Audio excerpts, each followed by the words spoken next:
I think it's really disingenuous to not talk about the fact that a lot of people are selling things that they cannot believe. There was a human being on stage yesterday who said, we believe that people watch television so that they can watch our commercials. When I pioneered online research, and I had all male bosses that were not EQ, I came to them and I said, let's migrate research from offline to online. And their answer to me was, it's not the right time.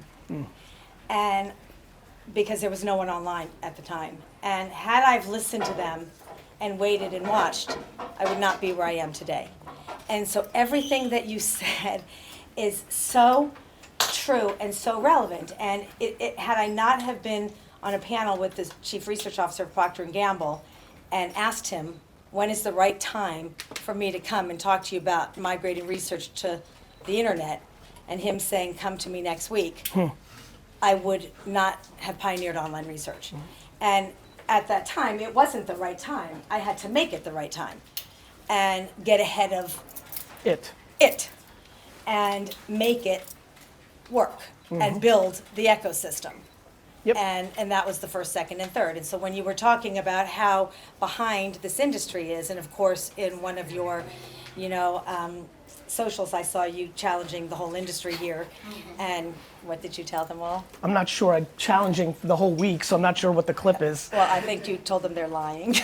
Yeah, I mean, I do think my biggest challenge I do think the biggest challenge I have with the industry, which I adore, I mean, the makeup of the people of this industry is phenomenal. Like, one of the reasons I love coming is so many wonderful people, but I think it's really disingenuous to not talk about the fact that a lot of people are selling things that they cannot believe. There was a human being on stage yesterday who said, we believe that people watch television so that they can watch our commercials.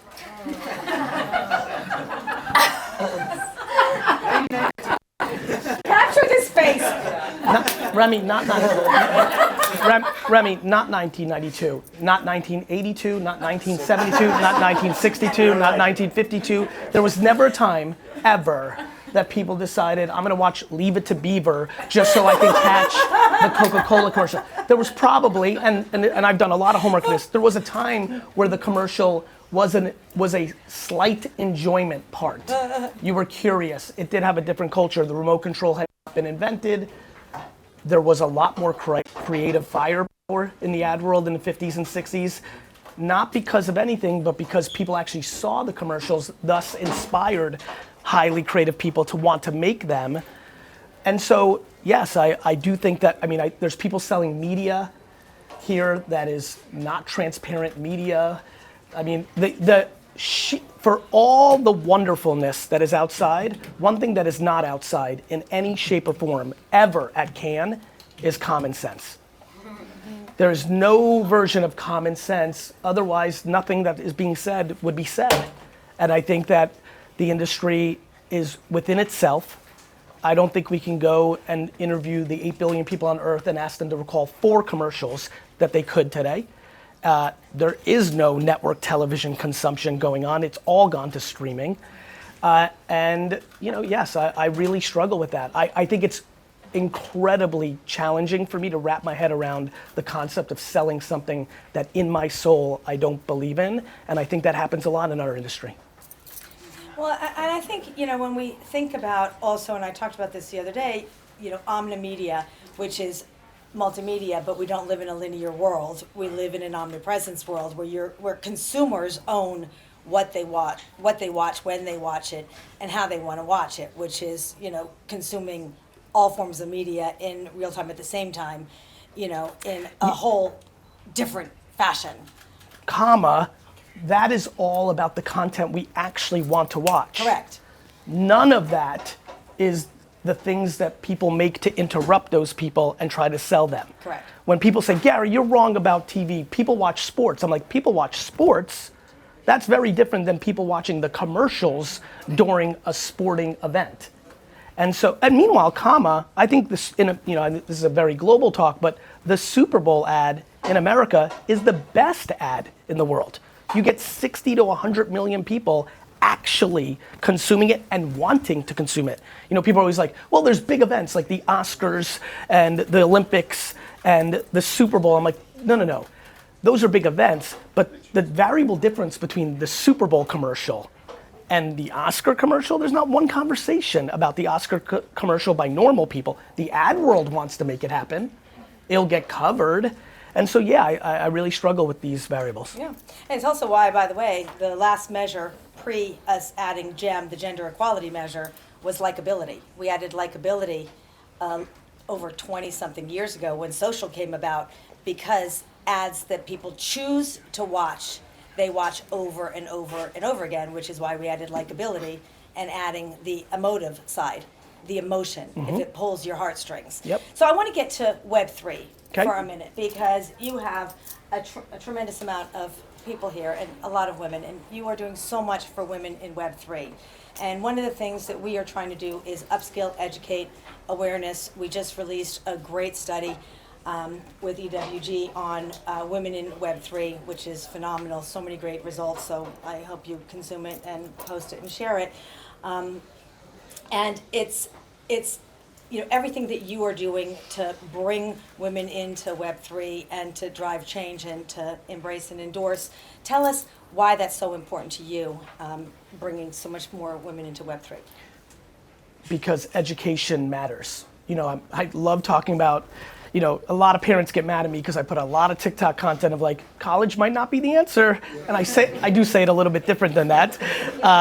And so I get tons of feedback from parents, but for the first 7 years of that content, it was all, fuck you, Gary, get out of my kid's stream, you're fucking up my child's life. In the last 3 years, it's been like, you've really helped my family. Like, we've actually had different conversations with our kids and things are happening, and it really is, again, fun to be misunderstood up front and then understood differently later. So I've always struggled with the way education is packaged and sold in the world, but the most important thing in the world is education. The reason I answered your question with education, over the last 15 years, as my life has progressed, as I've started to get more notoriety and more awareness and more eyeballs, somewhere 7 or 8 years ago, I started listening to things like this and many other things that we all consume. And I would start hearing things from individuals of like, hey, the leaders need to do something about this. The leaders need to do something about this. It's important that the pioneers of something bring everyone along. And I remember, like, you know, when you're a kid and going through it, it's not even on your radar. You're not a leader. You start getting a little bit momentum. You're sitting in the middle and you start getting kind of almost curious. And I remember like 7 or 8 years ago being pretty confident because the math was clear and I know my chemicals and my feelings. I'm like, oh, okay, like one day I'm going to be in a position where there's going to be a lot of people listening, and I need to be very thoughtful about what I talk about and how I talk about it and what I do. And, you know, I think there's some people in here that faces I know for a long time, and, you know, the content evolves with the context of your own life, the market, the things that you're passionate about. And so when the Web3 thing happened, you know, Web 1, I was a child trying to help my dad's liquor store. Web 2, I was in the middle of my life where I'd already built my dad's business for him and had very little economics and had probably a lot of emotions about that like I built this humongous business, but I never got paid more than 70 or 80K a year. And so family businesses are very, very challenging. And so when Web 2 came, I saw it as my opportunity. I understood something was happening, and that obviously built the foundation of what most people know about me today.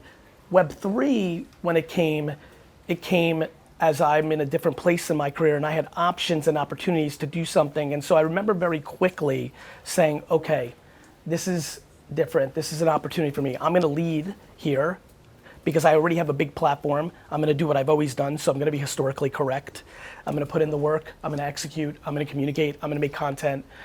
But I need to be thoughtful of who and how and what I do here. And so all the education combos with you and others and just the way I've lived my life made me realize I have a chance to really help here.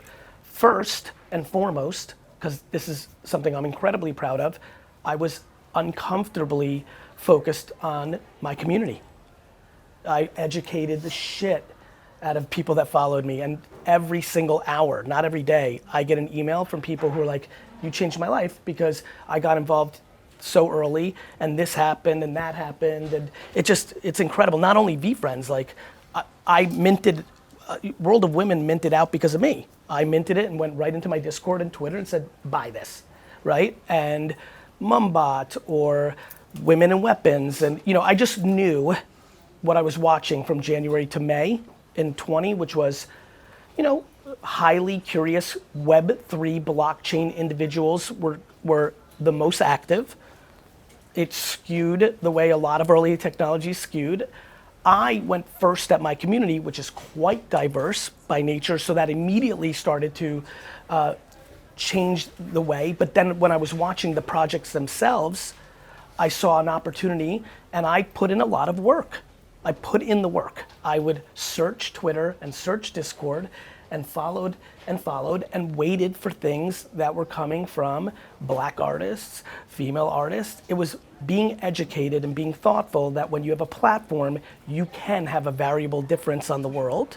By the way, all of us can do that because that's what I was feeling the whole way. Even when I had 13 followers or 24, you're still influencing. When you're a parent, you're influencing 1, 2, 3 people very heavily, right? And so it was exciting for me, and to be very honest, it's intoxicating. I'm excited to spend the next 50 years of my life to do things that are selfishly fulfilling for me, whether they're financially or creativity, while I'm doing that, being very thoughtful about the selfless part of that as well, and being thoughtful about the things that I care about. And diversity inclusion is something I care about. There's many things I care about. Most of all, what I care about is trying to have a conversation around self-esteem. I say it in a million different slang terms and I hide it in my content to trick people into my world so that I can then reframe success, which is for me so based on being content and happy with what you've got, eliminating envy, completely tuning out the judgment of others who have no context on your actual truth, and trying to find a way to live within the means of your financial reality so that you don't put yourself in a vulnerable spot to have to not do something you like. And so everyone's got different things they care about. And so that's what I spend my time on.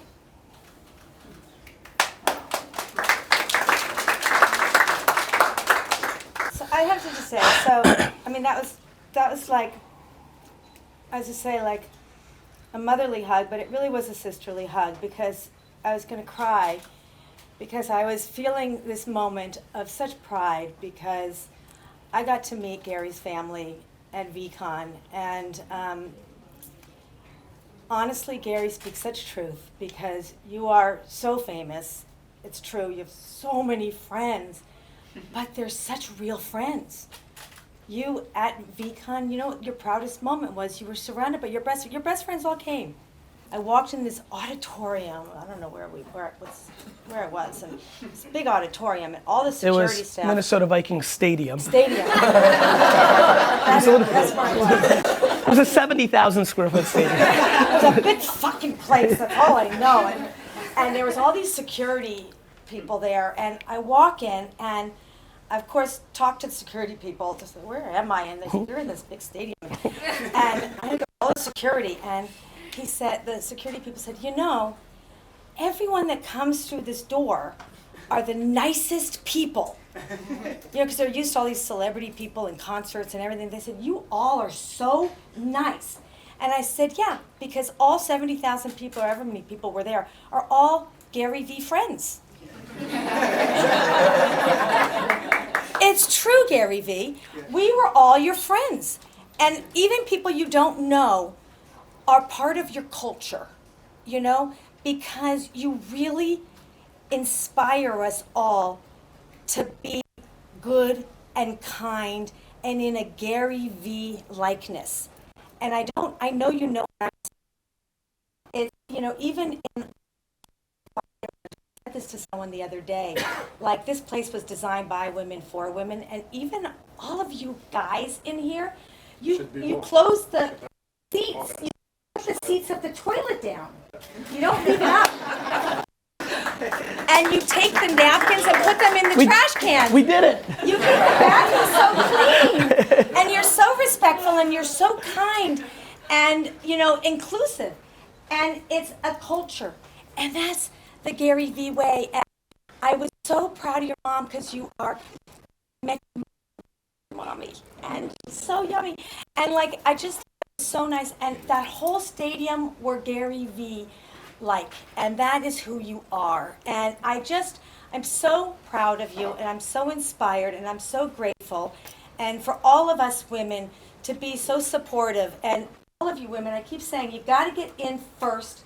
We got to stay in.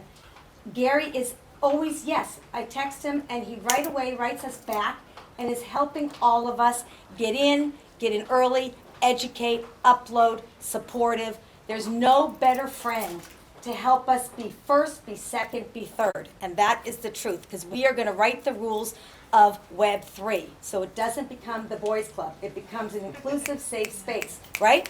Of course. Yeah. Okay. And then the other thing, I talked about, Paris Hilton was in here, so vulnerable and sharing, her inner truth. And I'd asked her that question, and we talked about it, how she went from, playing those parts of, being the dumb blonde and owning her real truth of herself. And she had said to me, it's because, she really realized that she wasn't happy playing that part. That was a part she played. And then she found her real self. And it's really who you are. And you said that. You are always you. Talk about that. Being always you is extremely hard. A lot of people, and let's talk about this business. I've been in it for 13 years. 13 years later, what's amazing about truth is it finds its way. Sometimes it's a day, sometimes it's a century, but truth is a funny game. It finds its way. And when you're obsessed with the notion of not compromising who you are and being comfortable within your own skin, it comes with an extraordinary amount of judgment. I am wildly, for the people that know me best, wildly soft-skilled oriented, deeply based on kindness and empathy and compassion. However, as a communicator, in most settings, a podcast, on stage, I'm incredibly over the top, highly aggressive, sports, wrestling. It's who I am. I'm incredibly comfortable in my high energy, in my tenacity, in my ambition, in my deep competitiveness. It's who I am. The problem is when you're that guy, and this is 13 years ago, definitely today, when you're that guy, there's an incredible amount of judgment when one doesn't know any more about you. This industry, the wine business, whether it follows me everywhere, and it takes a lot to, especially when you're proud of how you treat people and who you are, to get just a headline reading, one clip, one curse word out of your mouth. He's this. When hustle porn got thrown at me, that was devastating. One person wrote one Medium article with 50 falsities in it, but people just ran with it because, unfortunately, the world has pain, which I'm incredibly empathetic to. There's not a single time I'm faced with hate that I'm not compassionate to why it's happening. Not one time.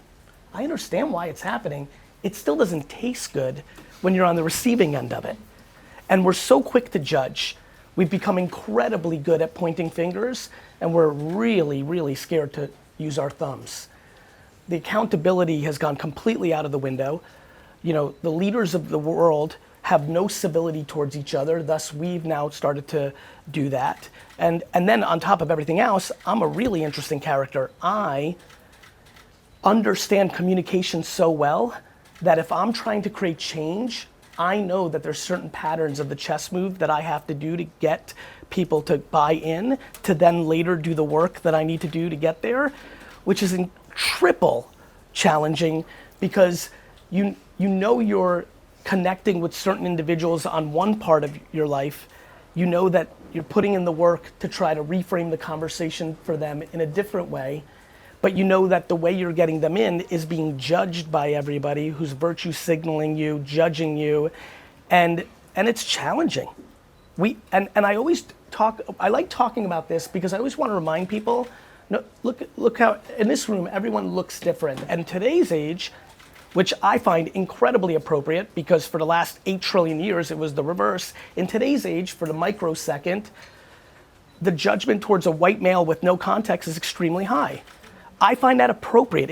It's a macro counter reaction to centuries of work. However, on an individual basis, one human being, their mother might have been an alcoholic. They might have had a family that had money and lost it all. And this concept that you know anything about, I mean, think for a second right now, all of us, about the people in your direct family that don't know everything about you. I'm talking about your mother and your siblings that don't know actually every single thing. How the fuck do we know anything about each other in this room? And so for me, I'm willing to be judged because I know what I'm doing with the attention, and I'm willing to have scrutiny up front, to have the accolades later. This town 13 years ago, when we were talking about the companies that we were talking about, they shit on them. They now completely control this town, right? And so, being historically correct is incredibly gratifying. It takes incredible strength internally to deal with the short-term judgment. And I'm incredibly proud of the stories and the things that I'm doing, and I'm capable, and I take on this responsibility at a very high level. I am capable of reaching many, many, many, many people that most people that have the same values that I have and want the world to look the way everybody in this room wants to look have no capability of getting to. I do that at the judgment of the people that I see the world the same with for, so that I can later accomplish what we want to have happen. And it's probably the thing I'm most proud of in the world. And I talk about it out loud because there's others who have that ability, but they can't deal with the short-term judgment of their contemporaries or the people they respect, thus unable to accomplish what we're actually trying to accomplish. It is very hard to change the world through judgment. And for me, it's not how I see it. I want to achieve it through compassion to every single variable of how one gets there. And then, once that trust is built, have thoughtful conversations that may move the ball down the field. GaryVee.